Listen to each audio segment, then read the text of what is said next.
찬송가 406장 찬양하시겠습니다.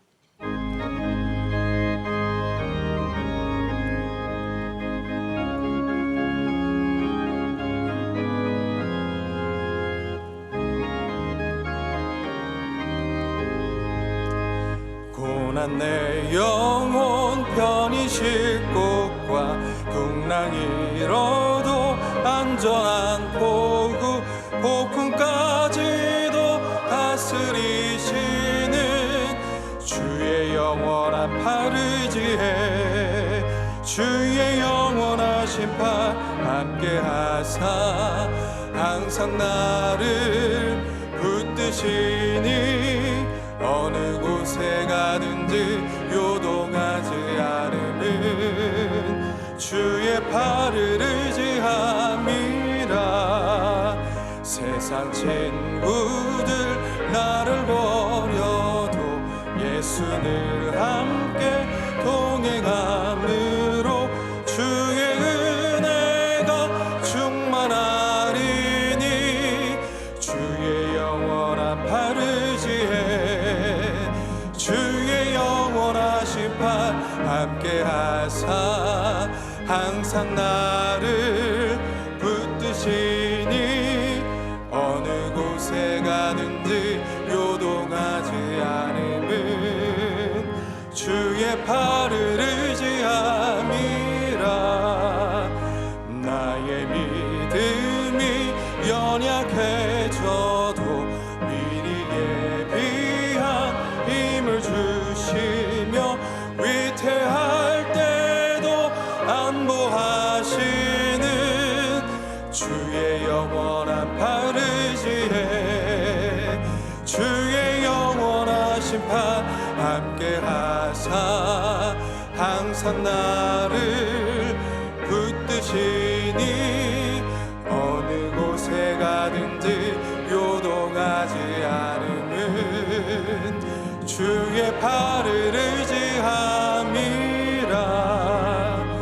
능치 못한 것 주께 없으니 나의 일생을 주께 맡기면 나의 뭐든지 대신 지시는 주의 영원한 팔 의지해 주의 영원하신 팔 함께 하사 항상 나를 붙드시니 어느 곳에 가든지 요동하지 않으면 주의 팔을 의지함이라.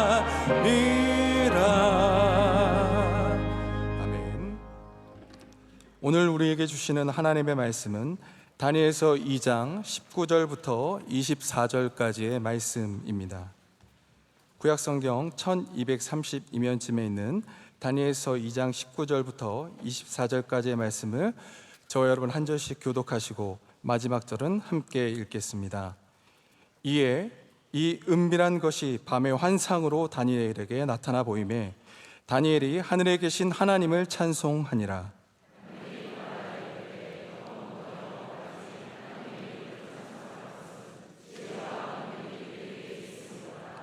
그는 때와 계절을 바꾸시며 왕들을 폐하시고 왕들을 세우시며 지혜자에게 지혜를 주시고 총명한 자에게 지식을 주시는도다.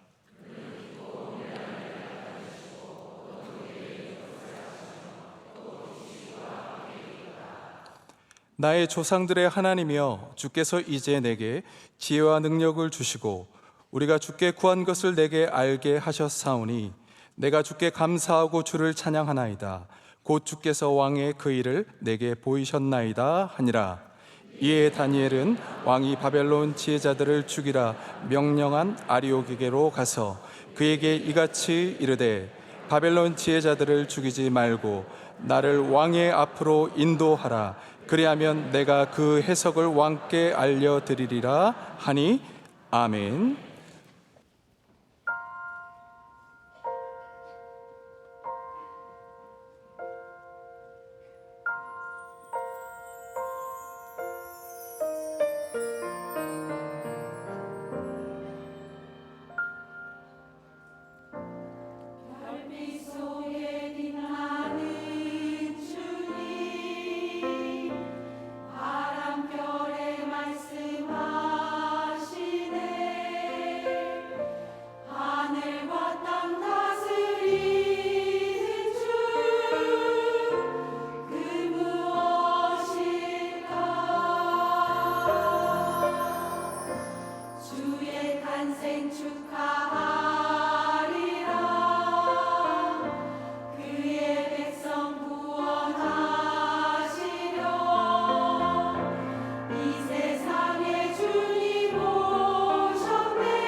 이제 말씀으로 은혜 받는 시간입니다. 담임 목사님께서 위기의 시간에 하나님 앞에 서다라는 제아의 말씀 전하실 때에 큰 은혜의 시간이 될 줄 믿습니다.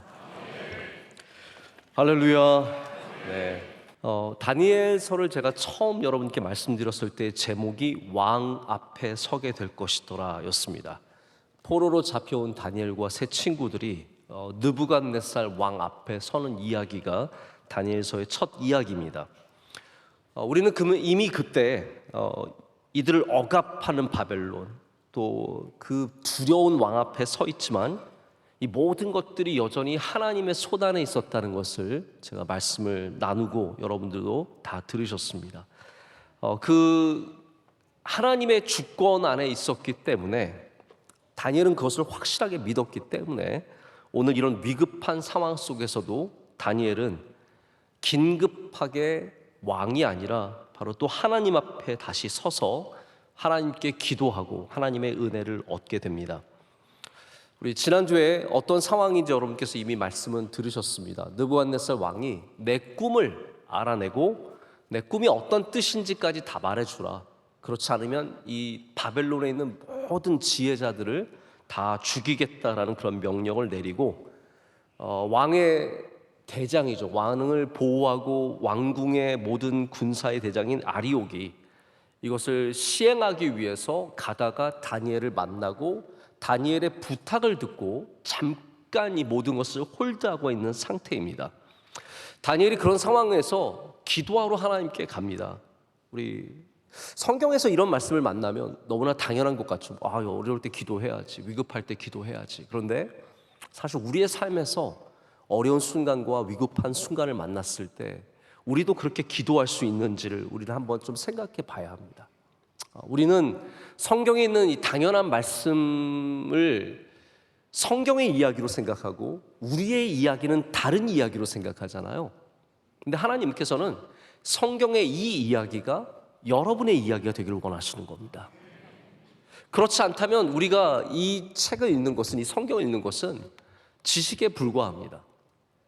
그냥 역사를 아는 것이고, 이런 문학을 아는 것이고, 이런 일이 있었다는 것을 아는 것에 지나지 않지, 이것이 우리의 삶이 되어야 하고 우리의 기도가 되어야 하고 우리의 자세가 되어야 합니다. 그래서 성경에 있기에 당연한 이 일이 여러분의 삶에도 당연한 일이 되시기를 축복합니다. 어려운 일이 왔을 때 기도하십시오. 어려운 일이 왔을 때 하나님의 그 옷자락을 붙잡으십시오. 하나님의 의자를 붙잡으시고 보좌를 붙잡으시고 하나님의 그 제단의 뿔을 붙잡으시고 기도하시면 주님께서 우리의 능력 이상의 하나님의 지혜와 하나님의 능력으로 이 일들을 풀어주시고 은혜를 주실 줄로 믿습니다. 그럼 우리가 어떻게 기도해야 할까요? 저는 오늘 말씀에 있는 몇 가지를 여러분과 좀 함께 시간 좀 생각해 보고자 합니다. 첫 번째는 뭐냐면, 위급한 상황에서는 함께 기도해야 합니다. 위급한 상황에서는 함께 기도해야 합니다. 제가 이렇게 두 번 말씀을 드리는 것은 외우든지 적든지 하라는 말씀이에요. 위기가 다가오면 함께 기도해야 합니다. 여러분에게는 기도의 동역자가 계십니까? 기도 함께 하시는 분 계십니까? 어려운 일이 닥쳐왔을 때 나의 기도의 제목을 나눌 분들이 계십니까? 그 굉장히 중요한 신앙의 자산이자 자원입니다. 댄 리랜드라고 하는 목사님이 미국의 12스톤스라고 하는 교회를 섬기시는데, 이분이 14년 동안 목회를 하면서 30명의 기도 동역자를 두었습니다. 어떻게 하냐면 매달 1일은 누가 기도하고 2일은 누가 기도해서 30명이 돌아가면서 이 목사님과 목회를 위해서 기도한다고 얘기를 합니다. 이분은 중보 기도의 힘을 믿는 분이고 기도의 능력을 의지하는 분입니다. 여러분, 기도의 능력을 의지하지 않는 사람이, 중보 기도의 능력을 믿지 않는 사람이 아무 기도 제목도 안 나누게 되는 겁니다. 그러나 우리가 정말로 기도의 능력을 믿고 중보 기도가 있다는 것을, 그 능력을 안다면 우리는 기도 제목을 나눠야 돼요. 반드시 나눠야 합니다. 나의 어려움과 나의 부족함과 내게 있는 수많은 문제들과 하나님 앞에 나아가는 것을 기도의 동역자들에게 알려야 합니다. 이 릴랜드 목사님은 긴급한 기도 제목이 생기면 이 30명에게 한꺼번에 기도문을 다 발송한다고 합니다. 이메일로도 보내고 문자로도 보내고 기도해 달라는 거죠. 여러분에게는 그러한 기도의 동역자들이 있으십니까? 없으시다면 반드시 만드시길 축복합니다. 여선교회가 그런 일을 함께 해야 되고요, 교구가 그런 일들을 함께 해야 합니다. 남선교회가 그 일들을 함께 해야 되고, 부서들이 해야 되고, 모든 곳에 기도의 동역자들이 생겨야 합니다. 커피 마시는 친구 좋죠. 같이 운동하는 친구 좋습니다. 근데 진짜 좋은 친구는 함께 기도할 수 있는 사람들입니다. 제가 오늘 오후에 미국에서 온 한 젊은 부부를 제가 주례하고 제가 축복하는 부부를 만났는데, 결혼한 지 한 2년 된 부부예요. 근데 이 친구들과 한참 얘기하다 보니까 그런 얘기를 하더라고요. 자기 아버지가 집에서 기도하실 때 기도의 3분의 1, 처음 시작부터 3분의 1은 반드시 교회와 목사님을 위해서 기도한대요. 그러면서 자기네 기도는 맨 나중에 나온대요. 꼭 반드시 집에서. 제가 그 이야기를 들으면서 내가 많이 부족한데 이만큼이라도 하는 건, 여러분 저 대결은 이만큼이라는 거 참 감사하게 여기셔야 돼요. 이만큼이라도 하는 게 얼마나 감사한 일입니까? 저 얼마나 많이 부족한데요. 원래 절대로 할 수 없는 일이거든요. 이만큼이라도 하는 거는 첫째는 하나님의 은혜요, 둘째는 여러분의 기도가 있기 때문이라고 생각하는 겁니다. 기도로 도와주셔서, 제가 여러분이 기도 안 해주시면 저 되게 못하게 될 겁니다. 기도 더 해주시길 부탁드리고, 여러분들도 그렇기 때문에 기도의 동역자들을 두셔야 된다는 거예요. 예수님께서 분명하게 말씀하셨습니다. 뭐라고 말씀하시냐면, 진실로 다시 너희에게 이르노니 너희 중에 두 사람이 땅에서 합심하여 무엇이든지 구하면 하늘에 계신 내 아버지께서 그들을 위하여 이루게 하시리라. 두세 사람이 내 이름으로 모인 곳에는 나도 그들 중에 있느니라. 두세 사람이라도 함께 모여서 기도하면 하나님께서 들어주시고 응답해 주시고 주님께서 바로 그 자리에 함께 해주신다는 겁니다. 다니엘 오늘 말씀을 보면 무거운 마음을 안고 집으로 돌아갔을 겁니다. 아마 궁정 안에 작은 자신들의 집이 있었을 겁니다. 이 네 세 친구들과 함께 다니엘이 같이 살았던 것 같습니다. 그래서 이 밤에 다니엘이 집으로 가서 이들 친구들에게 기도를 부탁하는 겁니다. 야, 이런 일이 있다. 우리 기도해야 된다. 너 하나님께 그걸 구해라. 같이 기도하자. 라고 다니엘이 그 친구들에게 기도를 부탁했습니다. 다니엘만 이 기도를 드린 게 아니라니까요. 함께 기도한 친구들이 있었기 때문에 하나님이 다니엘에게 환상을 보여주시고 은밀한 것을 보여주시게 되는 겁니다. 여러분 여기 오해하지 마십시오. 다니엘의 공로만 있는 게 절대로 아닙니다.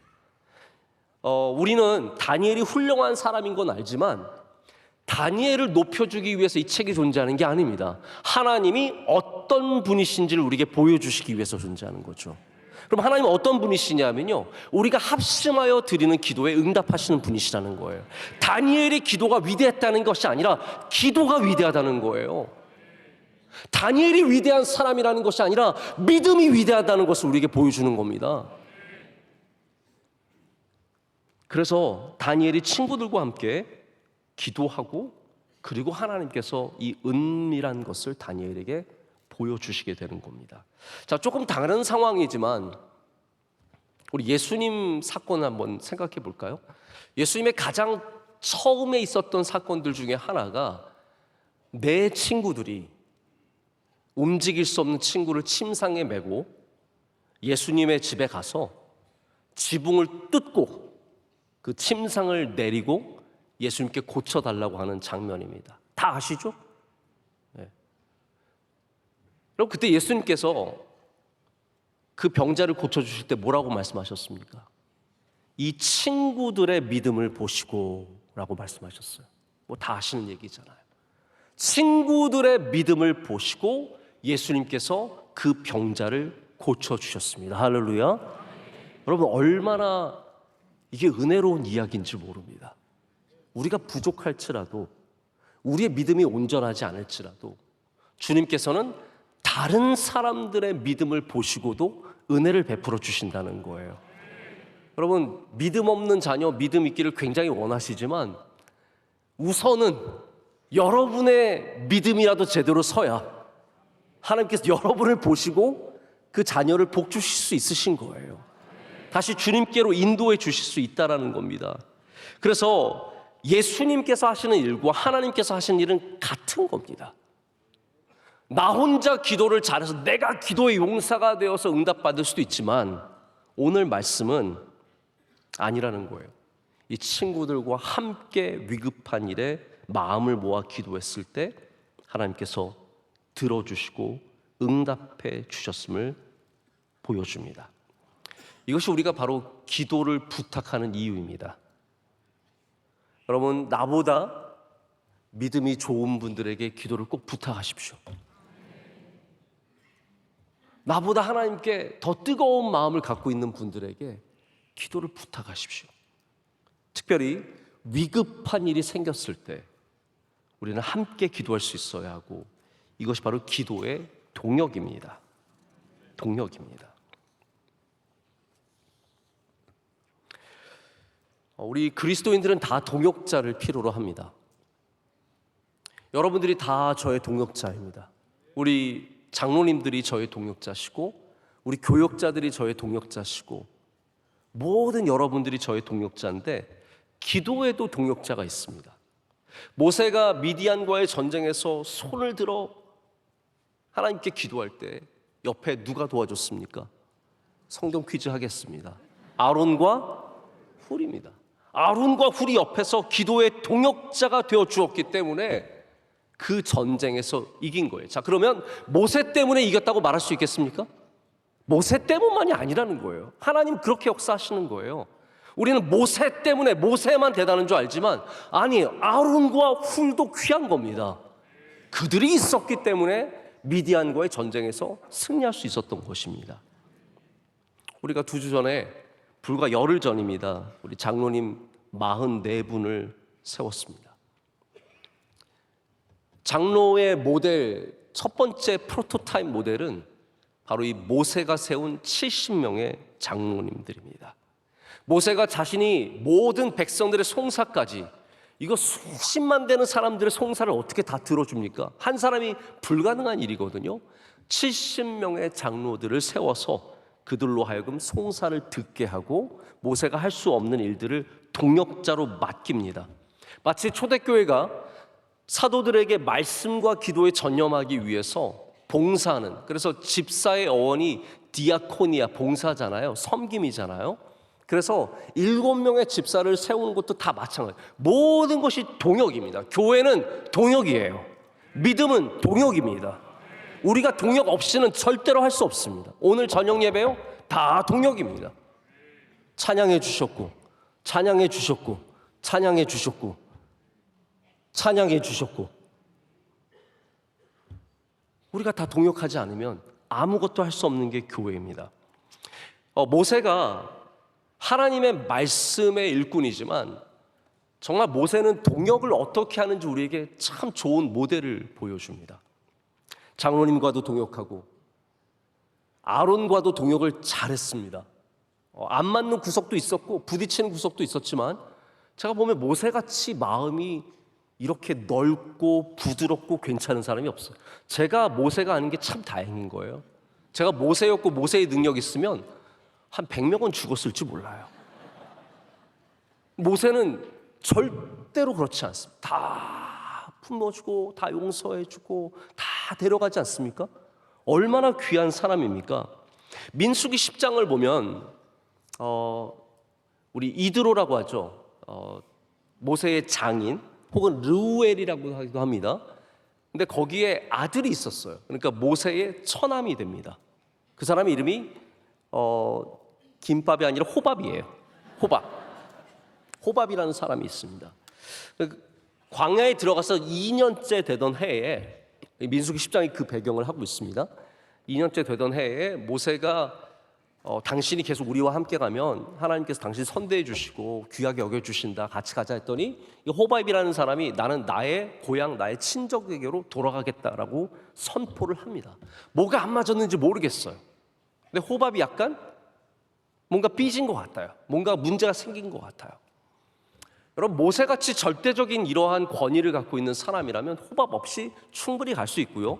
그리고 모세가 광야에서 목자 생활을 몇 년 했죠?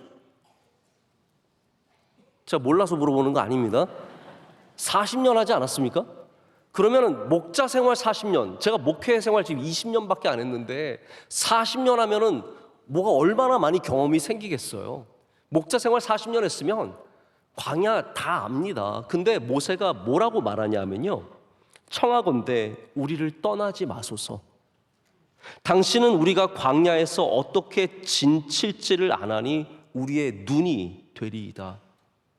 그렇게 말하면서 하나님께서 당신에게 복을 주실 것입니다. 우리를 선대해 주시듯이 당신을 선대해 주실 것입니다 라고 간곡하게 얘기를 합니다. 그 다음에 제가 어떻게 상황이 되는지 모르겠지만 호밥이 분명히 남았을 거라고 짐작해 볼 수 있습니다. 모세가 다시 말씀드리지만 몰라서, 진칠 줄 몰라서, 광야를 몰라서, 할 줄 몰라서 이 호밥 없이는 아무것도 못해서 있어 달라는 게 아니에요. 모세가 호밥을 있어 달라고 부탁하는 것은 동역하는 사람의 마인드가 있었기 때문이에요. 나 혼자 다 하지 않는 거예요. 좋은 사람들과 함께하고 나와 맞지 않아도 내가 맞춰가며 일하고자 하는 마음이 있었기 때문에 동역이 가능했고, 바로 그렇기 때문에 이 어려운 상황들을 이겨내며 광야를 지나가게 됩니다. 여러분, 믿음이 있으시면 동역의 자세를 갖고 있으셔야 합니다. 할렐루야. 동역의 자세, 어떤 일을 하든지 함께 일할 수 있는 자세가 있어야 하고, 더욱더는 기도에 있어서 우리가 절대적으로 기도의 동역자들과 함께 기도하는 자세가 있어야 합니다. 나 혼자 잘 믿어서 승리한다고 생각하지 마십시오. 내 옆에 잘 믿는 사람으로 인해서 내가 잘 믿게 된다는 사실을 꼭 아셔야 합니다. 우리 신앙생활이 사실 많이 그렇지 않습니까? 우리 주변에 정말로 믿음 생활 잘하는 분들 보면서 우리가 그분들에게 많이 도전도 받고 은혜도 받고, 나도 그래서 더 힘이 생겨서 열심히 하는 게 있거든요. 그래서 믿음의 친구들을 꼭 만드시고, 그로 인해서 주님께서 여러분의 기도에 응답하는 은혜를 누리시길 축복합니다. 그래서 19절을 보면은 오늘 말씀의 시작이 뭐냐면요, 이 은밀한 것이 밤의 환상으로 다니엘에게 나타났다라고 말합니다. 이해가 뭐예요? 어디서 나오냐면 바로 그들로 하여금 구하게 하니라. 다니엘이 세 친구들에게 기도해달라고 부탁했어요. 그랬을 때 그 세 친구들이 기도했을 때 이 은밀한 것이 다니엘에게 나타난 겁니다. 다니엘의 기도만이 아니라는 겁니다. 다니엘의 친구들의 간절한 기도로 인해서 함께 기도했을 때 놀라운 일이 일어났습니다. 여러분, 우리 수요 예배의 비공식적 호칭은 Pray Together입니다. 우리가 함께 기도하는 시간입니다. 할렐루야. 우리가 합심하여 기도하지 않습니까? 우리 말씀 마치고 나서 우리 주변의 환자들과 어려운 분들과 교회를 위해서, 나라를 위해서 우리가 합심하여 기도하는데, 할렐루야, 하나님께서 응답해 주시고 은혜를 베풀어 주시고 여러분의 기도 제목이 이루어질 줄로 믿습니다. 두 번째는 우리는 위급할 때 하나님이 누구신지를 기억해야 합니다. 여러분에게 하나님은 어떤 분이십니까? 우리가 왜 하나님께 기도하죠? 그냥 기도는 하나님께 하는 거니까요. 자, 여러분, 기도만 할 수도 있습니다. 기도도 우리 기독교인들만 기도하는 게 아니잖아요. 다른 종교들도 기도합니다. 심지어는 하나님 안 믿는 사람도 기도합니다. 거기에도 조금의 효과가 있다고 합니다. 마음도 편안해지고 심지어는 좋은 일이 일어날 수도 있어요. 근데 우리가 기도하는 이유는 기도 자체보다 더 위대한 바로 하나님이 그 기도를 들으시기 때문이죠. 그러니까 하나님에 대한 신앙 없이 기도하는 것은 진짜 헛된 겁니다. 여러분이 만약에 잘못된 대상에게 기도를 한다고 생각을 해보세요. 지금 급한 일이 있는데 119에 전화를 안 걸고 114에 전화를 했다고 생각해 보세요. 114에 전화해서 여기 앰뷸런스 좀 보내주세요. 그러면은 114가 앰뷸런스 전화는 119에 전화하시면 됩니다. 이렇게 하지 않겠습니까? 114가 전화번호 묻는 데 아니에요? 옛날에 저희 어렸을 때는 114에 전화 많이 해서 전화번호 물어봤거든요. 저희 아들이 물어보더라고. 아빠, 119 전화번호가 뭔지 알아? 그래서 119? 그랬더니 걔가 어떻게 알았지? 지금 장난치는 거야 나랑? 그랬더니 장난이야 그러는 거예요. 119 우리가 119에 왜 전화합니까? 전화하면 오는 것을 알잖아요. 명확한 전화 받는 대상이 누군 줄 알잖아요. 우리가 하나님께 기도하는 이유도 똑같습니다. 우리가 하나님이 누구신지 알기 때문에, 할렐루야, 우리의 믿음의 하나님이 어떤 분이신지 고백이 있기 때문에 하나님께 기도하게 되는 거예요. 다니엘은 하나님을 아는 사람입니다. 이게 복입니다. 여러분, 힘써 하나님을 아시기를 축복합니다. 하나님을 모르면 안 됩니다. 20절에서 23절까지 그래서 그 다니엘이 아는 하나님, 다니엘이 믿는 하나님을 오늘 찬송하는 거예요. 이 안에 하나님, 다니엘이 이해하는 하나님이 있어요. 우리가 사실 다니엘이 이스라엘에서 어떠한 사람이었는지는 모르잖아요. 다니엘이 이스라엘에서 뭘 공부했는지, 어떤 환경에서 자랐는지 잘 모르는데, 분명한 것은 그가 굉장히 괜찮은 집안의 사람이었다는 거예요. 어떻게 알 수 있냐면 1장으로 돌아가서 3절 4절을 보면은 포로들을 누굴 데려갔냐면요, 아무나 데려온 게 아니에요. 우리는 걸리는 사람 다 데려간 것 같은데 아닙니다. 여러분 느헤미야를 보시면 아시겠지만 예루살렘에 남아있는 사람도 많이 있었어요. 그렇죠? 다 포로로 잡혀간 게 아니에요. 일부분만 잡아갔는데 그들 대부분은 누구냐면, 특별히 이렇게 왕궁에 데려가는 사람은 3절 4절에 뭐라고 되어 있냐면 왕족과 귀족이라고 했어요. 좋은 집안인 거예요. 그리고 그 중에서 지혜가 있는 사람들과, 그리고 용모도 괜찮대요. 한마디로 말하자면 다니엘은 엄친아예요. 엄마 친구 아들. 굉장히 똑똑하고 좋은 집안이고 잘생기고 그런 애들 있죠. 네. 저는 저희 그 누나네 집 아이들 보면 요즘에 약간 질투심이 생깁니다. 우선 애들이 키가 엄청 커요. 전에도 말씀드린 적이 있지만 키가 크다고 다 멋있는 건 아닙니다. 키가 엄청 커요. 첫째도 남자아이가 85 정도 되는데 둘째는 89예요.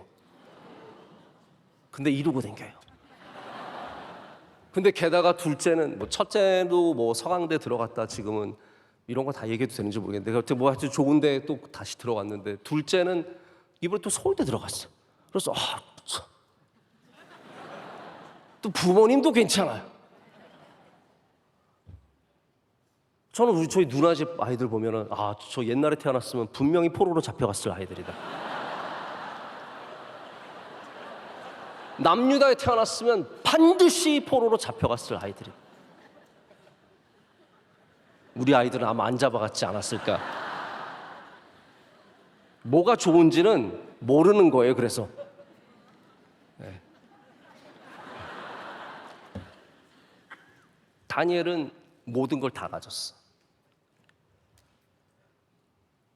좋은 집안에 훌륭한 교육을 받고 용모까지 괜찮았습니다.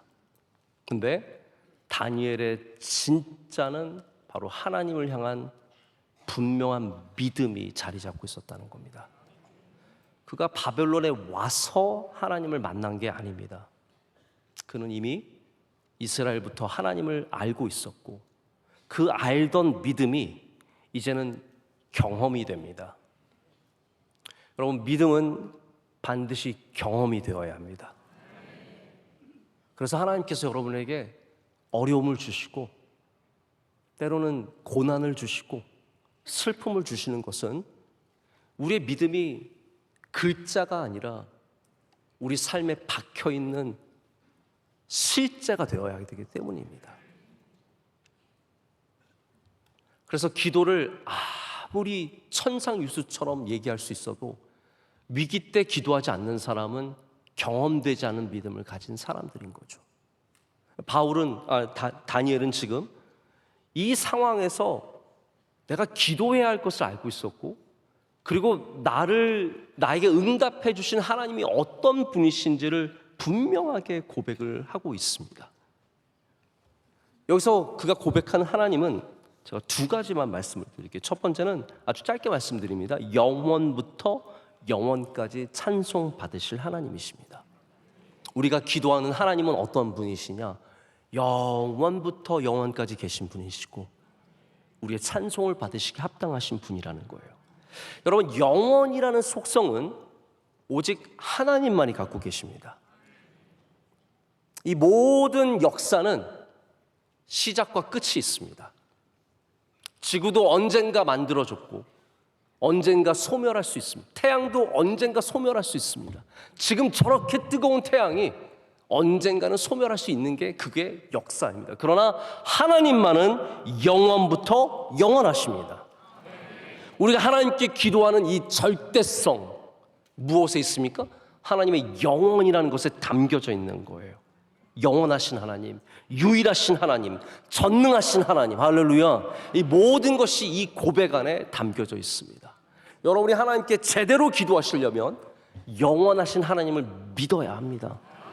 절대적인 하나님을 믿어야 합니다. 유일하신 하나님을 믿어야 합니다. 그 믿음이 우리의 기도가 진짜 기도가 되게 하는 것입니다. 두 번째는 하나님에게 지혜와 능력이 있으심을 믿어야 합니다. 이게 우리 고백이 되어야 합니다. 다니엘이 구한 것이 하나님의 지혜가 아닙니까? 우리가 세상의 지혜를 얻으려면 하나님께 기도할 필요가 없습니다. 구글만 뒤져봐도요, 자료가 한도 끝도 없이 나옵니다. 제가 말씀을 준비하면 저보다 100배, 1000배 뛰어난 설교들이 얼마나 많은지 모릅니다. 여러분이 그냥 좋은 말씀만 들으려고 이 자리에 있다면 착각이십니다. 오늘 우리는 하나님을 만나기 위해서 이 자리에 있는 것이지 뭐 되게 좋은 설교 들으려고 여기 있는 거 아닙니다. 왜냐하면 그걸 원하시면 인터넷에 너무 많아요. 책만 읽어도 다니엘 책이 좋은 책 제가 소개시켜 드려요. 수요일 저녁에 예배 오시지 말고 그냥 그거 읽으세요. 저는 크리스토퍼 라이트 교수님의 다니엘 책 보고 너무 감동을 받았어요. 야, 이런 은혜가 있구나. 좋은 책들이 쌓여 있습니다. 우리가 지식을 원한다면 그걸 읽고도 충분합니다. 근데 우리는 하나님을 경외하는 지혜를 얻기를 원하는 겁니다. 그래서 이 귀한 자리를 사모하게 되는 것이고 어려워도 힘들어도 나오게 되는 것이죠. 여러분, 기도하면 하나님께서 지혜 주실 줄로 믿습니다. 왜냐하면 하나님께서 지혜와 능력의 하나님이시기 때문이에요. 그래서 지혜가 부족하거든 하나님께 제발 좀 구하세요. 구하십시오. 아이들을 어떻게 키워야 하는지, 어디를 보내야 하는지, 뭘 어떻게 해야 하는지 학원만 의지하지 마시고 하나님을 의지하시라고요. 사업을 어떻게 해야 되는지 사람만 의지하지 마시고 하나님을 의지하십시오. 그럴 때 오늘 우리가 이 찬송에서 보듯이 하나님께서 우리가 알지 못하는 깊고 은밀한 것을 그 어둠에 있는 것까지 밝은 빛으로 비춰주셔서 보여주실 줄로 믿습니다. 하나님의 빛이 비칠 때에야 비로소 보이는 것이 있습니다. 그게 기도가 하는 역할이에요. 우리가 기도할 때 하나님께서 조명을 비춰주십니다. 저도 그래서 하나님 말씀 준비할 때 좋은 자료들도 참 많이 필요합니다만 정말로 필요한 게 기도라는 거 참 많이 느끼고 있습니다. 기도할 때 하나님께서 비춰주시는 게 있고 보여주시는 게 있기 때문입니다. 자, 마지막으로 기도의 응답이 필요합니다. 자, 기도의 응답은 하나님의 응답이 있지만 우리에게도 응답이 필요한데 그것은 바로 감사와 찬송입니다. 그럼 우리가 기도하고 나서 뭐라 그러죠? 예수님의 이름으로 기도합니다. 여기 모르시는 분 계십니까 혹시? 예수님의 이름으로 기도했습니다. 기도합니다. 아멘이라고 합니다. 자, 그게 공식적인 기도의 마지막입니다. 제가 사실 전 미국 목사님들한테 그것 좀 묻고 싶은 게 있어요. 왜냐하면 제가 저희 학교에 가서 회의를 하면 늘 기도하거든요. 저희 기도 진짜 많이, 여러분 오해하지, 프린스턴 신학교도 기도 많이 합니다. 그래서 깜짝 놀랐어요. 기도를 많이 해요. 근데 우리는 예수님의 이름으로 기도했습니다. 아멘이 굉장히 머스트잖아요. 무조건이잖아요. 그렇게 안 하면 기도가 아니잖아요. 근데 미국 사람들은 좀 아닌 거예요.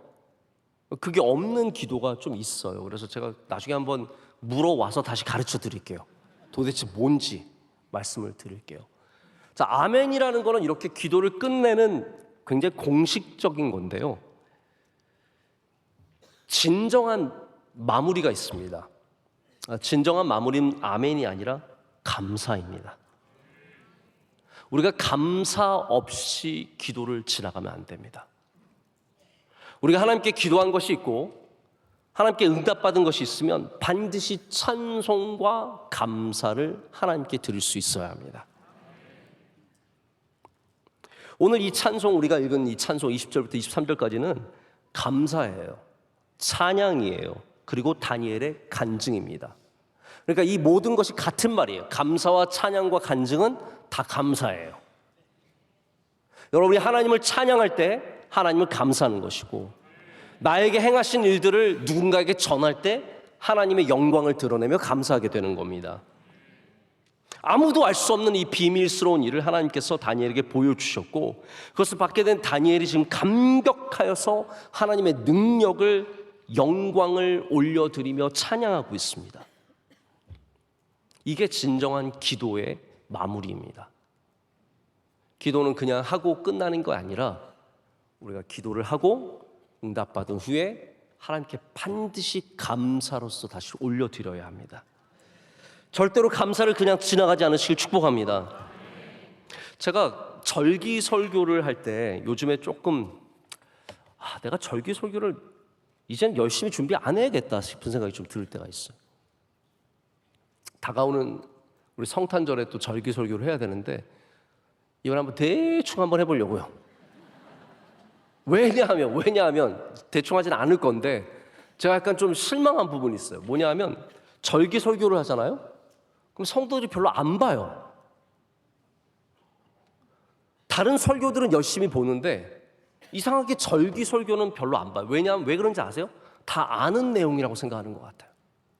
감사절기에 제가 감사에 대해서 설교했잖아요. 그거 저 열심히 준비한 겁니다. 제가 부족했을 수는 있지만 제가 열심히 준비한 거예요. 근데 설교를 듣는 게 다른 거에 비해서 뚝 떨어져 있어요. 감사절기만 그런 게 아니에요. 부활절도 그렇고 다른 절기 다 그래요. 제가 그래서 한 번은 궁금해서 우리 유튜브 만드는 분한테 제가 이렇게 말했어요. 감사절기에 감사절기가 아닌 것처럼 한번 올려봐라. 그런 거 있잖아요. 그냥 제가 평상시에 설교하듯이 그냥 그러한 앞에 썸네일을 써서 한번 올려봐라 했는데 똑같아요. 기가 막히게 알아요. 감사절 설교인지 딱 알고 다들 그냥 넘어가시는 거예요. 그래서 제가 그런 생각을 해봤어요. 감사에 대한 설교는 감사절에 하지 말고 딴 때 해야 되는 것 같아요. 그게 오히려 더 사람들로 하여금 생각해보게 하는 그런 게 있는 것 같다는 생각이 들었어요. 그래서 오늘 감사를 말씀드리고자 하는 겁니다. 뭐 길게 말씀드린 건 아니지만 절대로 감사를 그냥 넘기지 마십시오. 이건 하나님에 대한 이야기입니다. 사람에게도 감사를 넘어가지 않는 것이 좋지만 우리 하나님 아버지께는 내가 받은 것들에 대해서 반드시 감사해야 합니다. 그게 믿음입니다. 그게 기도의 좋은 마무리가 된다는 거죠. 우리가 기도 응답을 받고도 그냥 그런 일인가 보다 하고 지나갈 때가 많습니다. 하나님 우리 아이 지금 열이 나는데 내리게 해주세요. 하나님 건강하게 해주세요. 다 내렸으면 그냥 살아가는 거예요. 바쁘니까 정신없이 살아가는 거예요. 열 내리면 하나님께 감사해야죠. 어젯밤에 저희 첫째가 밤에 자다가 체했는지 토를 많이 했어요. 저희 아내가, 저는 몰라요. 그 했는지도 몰라요. 저희 아내가 기도했겠죠. 오늘 멀쩡해요. 그럼 감사해야 합니까? 안 해야 합니까? 감사해야죠. 하나님께서 은혜 주신 거잖아요. 절대로 자연스러운 게 없어요. 제가 늘 말씀드려요. 여러분, 자연스러운 건 없어요. 하나님의 다 은혜입니다. 저절로 되는 건 없어요. 저절로 건강하지 않습니다. 저절로 사업 잘 되지 않아요. 그냥 시대를 잘만. 아니, 하나님의 은혜예요. 여러분의 자녀가 잘 됐으면 그냥 공부 잘해서 내가 똑똑하니까 우리 아들도 똑똑하겠지. 아니에요. 엄마 닮을 수도 있잖아요. 나 닮은 건 하나님의 은혜가 아니겠어? 아니, 저 얘기를 하는 게 아니라 여러분의 주신 모든 것들이 하나님의 은혜임을 믿으셔야 하고요. 그거를 감사로 고백하실 수 있어야 하셔요. 그게 기도의 완성입니다. 우리의 기도가 미완성일 때가 많아요. 하나님께 간구하는 것만 있고 응답받은 것만 있고 마무리를 못합니다. 만약에 어떤 분들은 이제 기도 노트도 쓰시는 분들이 계십니다. 참 좋은 분들이세요. 오늘 기도의 제목들 쓰시고, 저도 이제 가끔씩 기도 노트 쓰는데, 기도의 노트가 있으면 또 다른 노트가 필요합니다. 뭐가 필요할까요? 감사의 노트가 필요합니다.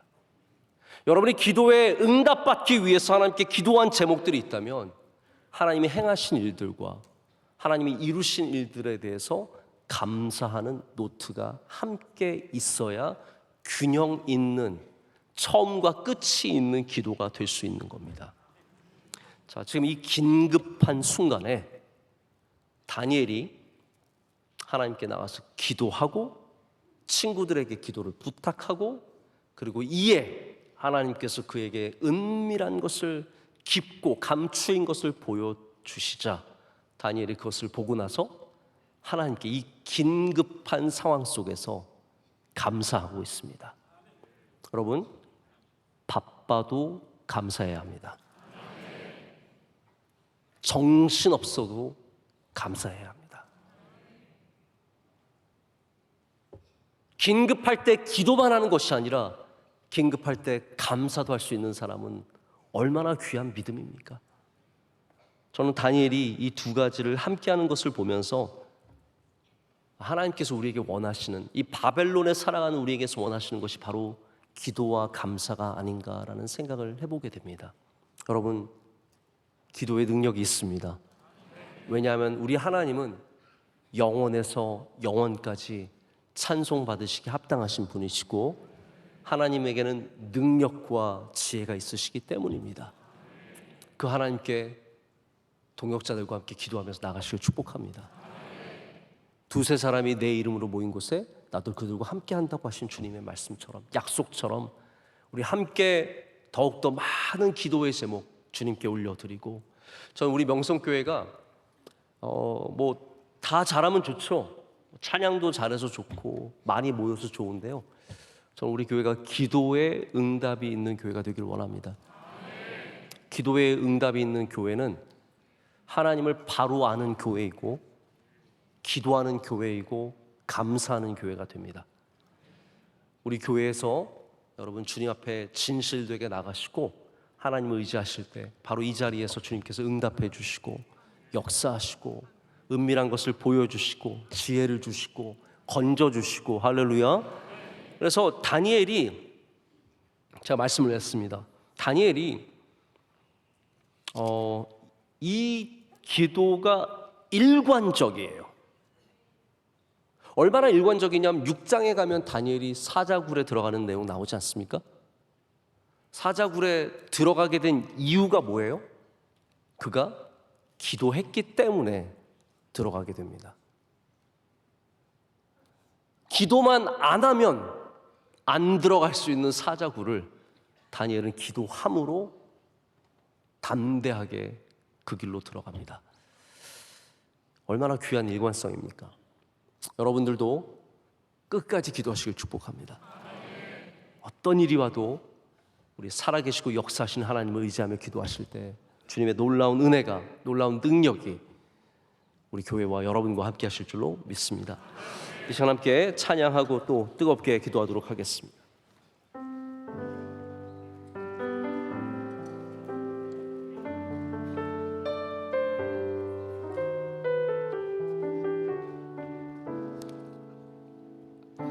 오늘 이곳에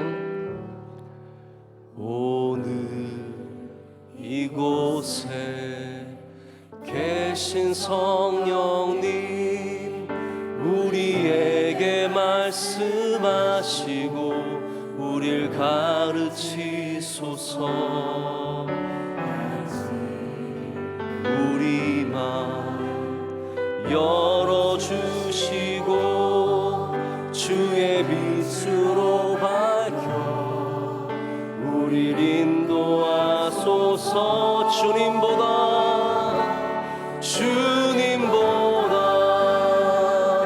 앞서지 않고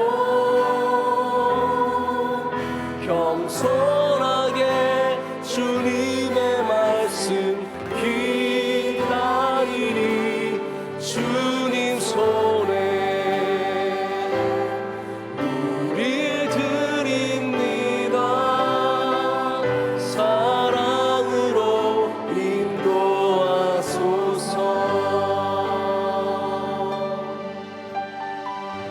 다시 한번 하겠습니다. 오늘 이곳에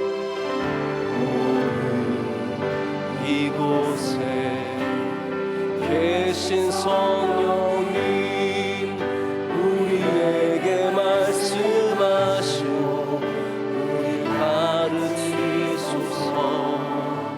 같이 우리 마음 열어주시고 주의 빛으로 밝혀 우릴 인도하소서. 주님보다 앞서지 않고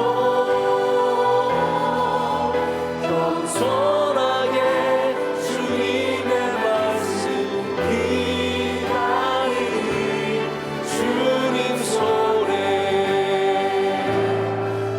우릴 드립니다. 사랑으로 인도하소서. 이제는 우리 주 예수 그리스도의 은혜와 하나님 아버지의 영원하신 사랑과 성령님의 함께하심과 임재하심이 주님 앞에 기도와 감사로 나아가는 모든 사랑하는 종들과 가정 위에 이제로부터 영원토록 함께하시기를 간절히 축원하옵나이다.